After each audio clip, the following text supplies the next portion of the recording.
about what happened. Why are you laughing? Because it's just funny. Browns, right? Here we go. Would Kimberley be shocked if Mike Tomlin has his first ever season finishing with a losing record? It pains me to say this, but I would not be shocked. This team is so inconsistent. They've beaten Jeff's Colts.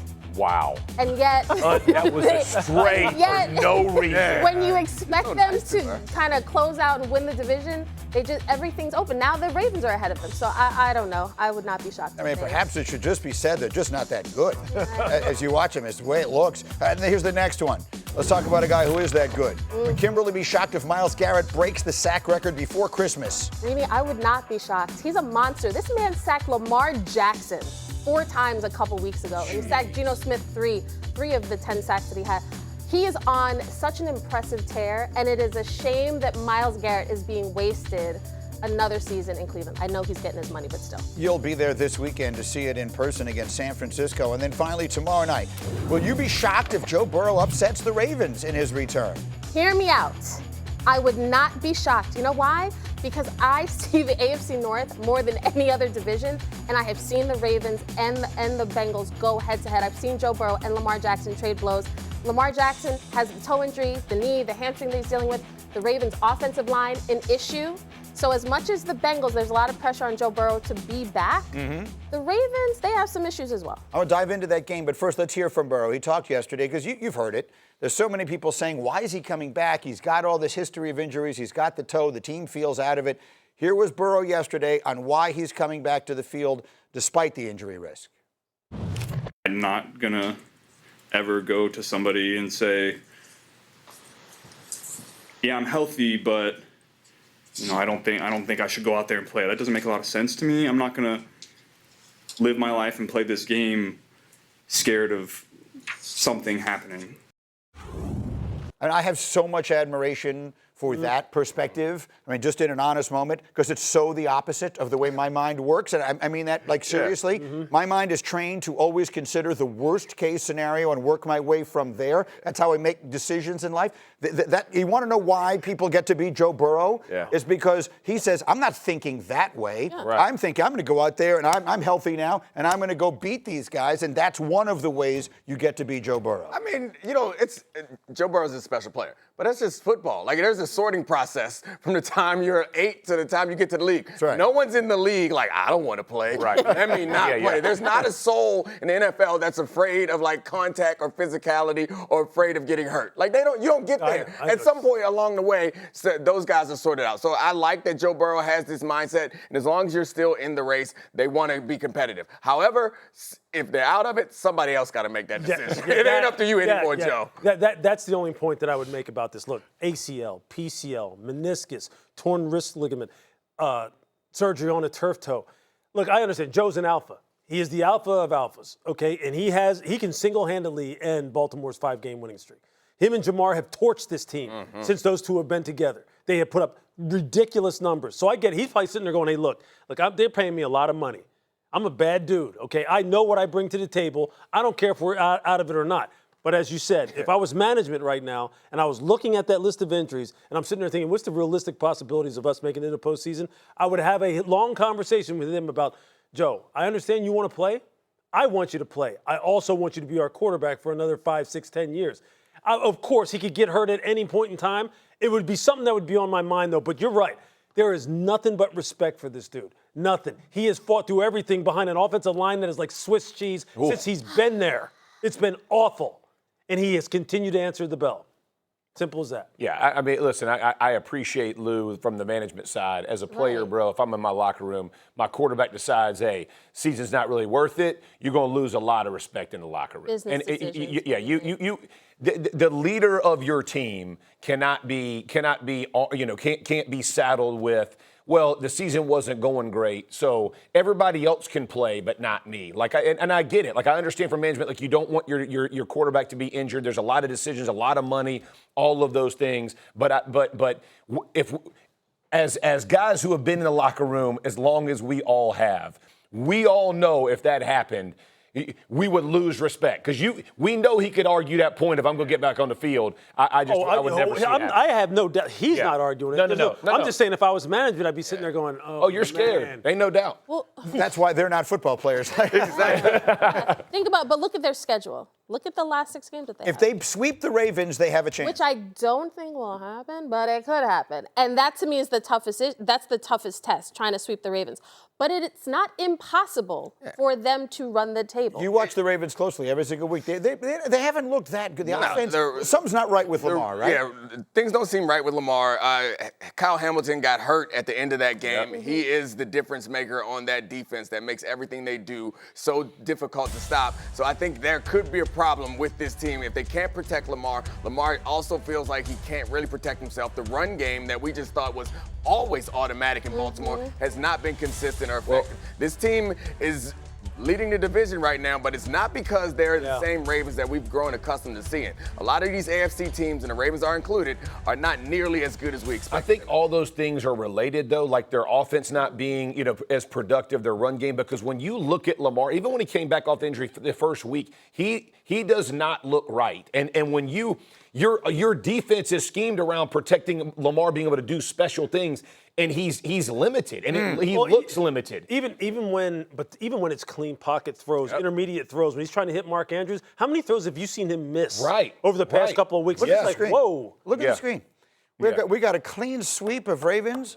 You know which way I'm going, baby. Oh, yeah. You know which way I'm going. Bengals are a lock. Bengals are a lock. Simply because we picked Go the other way. Yeah. Always. Go Oppo. Fade the public. Fade the convention. Go Oppo. It always works. I'm going to use that. Go Oppo. Where do you live? Relax, cool guy. I didn't play football. The guy starts training a little bit. He's like, how these little cliches. Switch it up. Go other side. Fade the public. I'm a cool guy.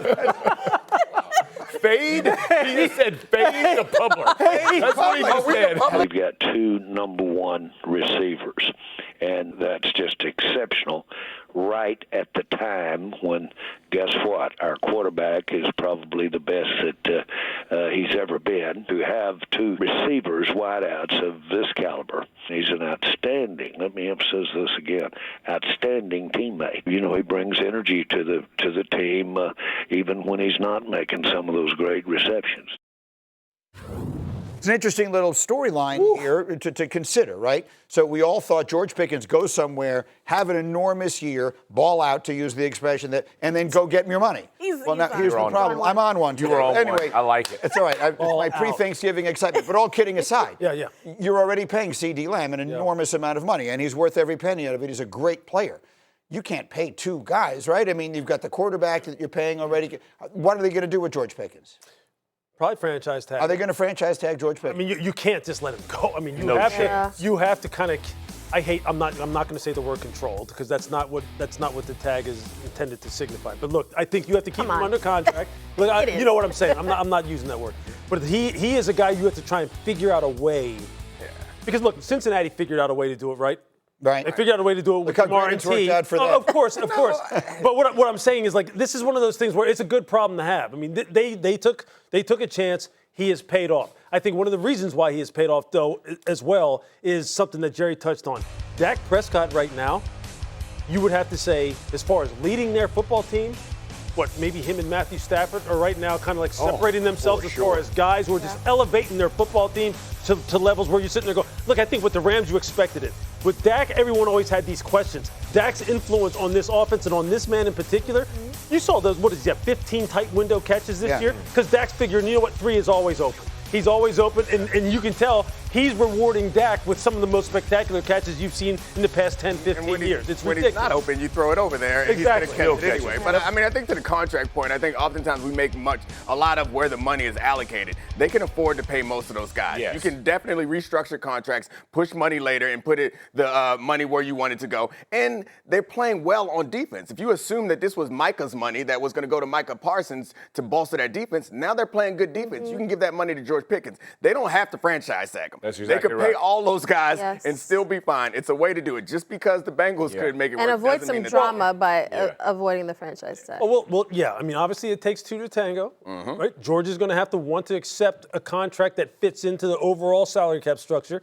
And if I'm George Pickens right now, I'm going, hey, look, man, I got a lottery ticket sitting right here. Okay, I'm cashing that thing in. I'll just add, the salary cap is going to go up even more this year because of the new media rights deals and because of the new broadcast partners. Now you're talking, Peter. There might be more in the pie for them to actually do that and reward Next Pickens level. this year. So, look, I mean, you played on those teams that had those two great receivers. You had Marvin Harrison, you had Reggie Wayne, and that was a critical component to what you were doing.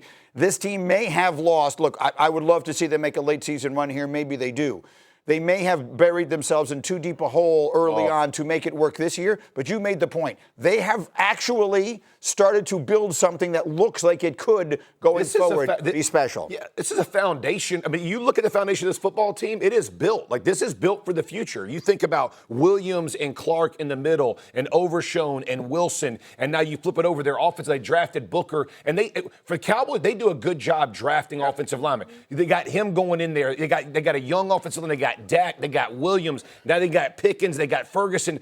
I mean, CeeDee Lamb's right. All the pieces and parts for this team are there. They have finally started to come together. And to Nick's point and to Peter's point, it can be done. Yeah. Don't miss the forest for the trees, folks. Like, it can be done, and they should get it done. So the oft-maligned Jerry Jones, and frequently deservedly so, may have actually gotten one extremely right. He lucked here. into that one. I want to flip to the other side of this game. Peter, there's something, I'll give you the credit for it, because you have been sort of trying to make this point to me for weeks now, and I think this is the right time to do it. The Chiefs, their schedule, I'm not asking anyone to feel sorry for them, but when you combine all the years, all the playoff games, Patrick Mahomes has played 21 playoff games in his career, so that's more than one full season. And in particular, their schedule this season, how it has been a complication. Well, to your point, don't feel bad for the Chiefs. They raised their hand. Who wants to go to Brazil?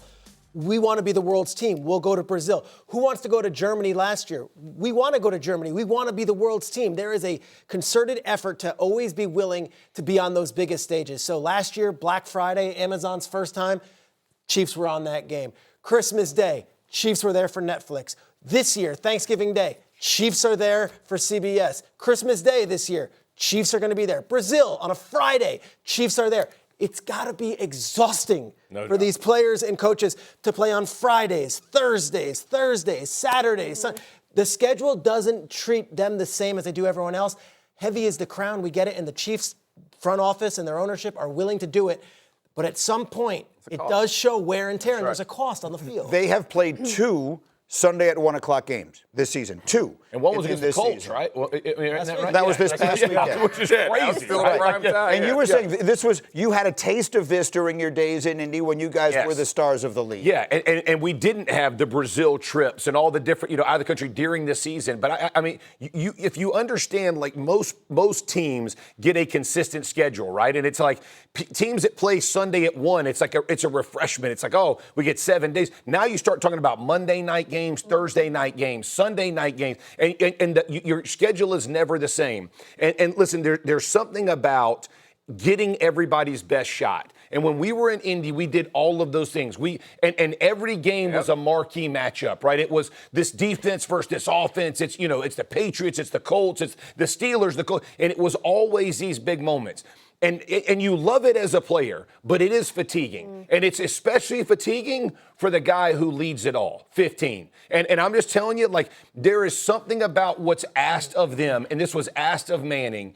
And when things don't go well for those guys, it gets very chaotic in their world. And it hasn't really gone great for the Chiefs. I mean, the Chiefs are still in it, but it hasn't been like we felt it. There's a lot of weight being carried in Kansas. And you were saying that you don't think he looks as crisp as he usually does. He's not. No, he's not. He's turned it over. You can see some. You saw some of the missed throws in Denver. Yeah. You saw the interception right out of the bat here in this game against the Colts, and you can see it on Patrick's face. Like, look, as accomplished as he is, and he's going to go down as one of the best, if not the very best, one of the most talented passers this game has ever seen.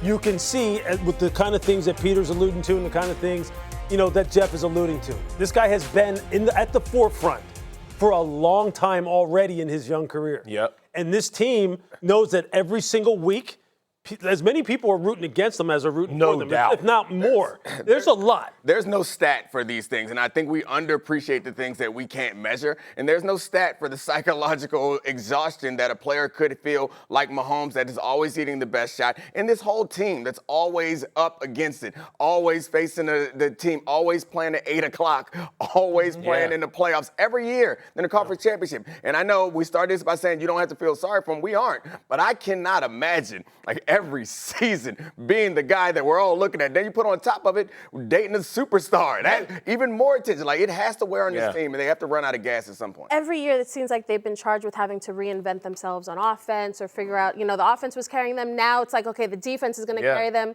Sat down with Chris Jones in the offseason. He said defense wins championships. And everything just looks hard.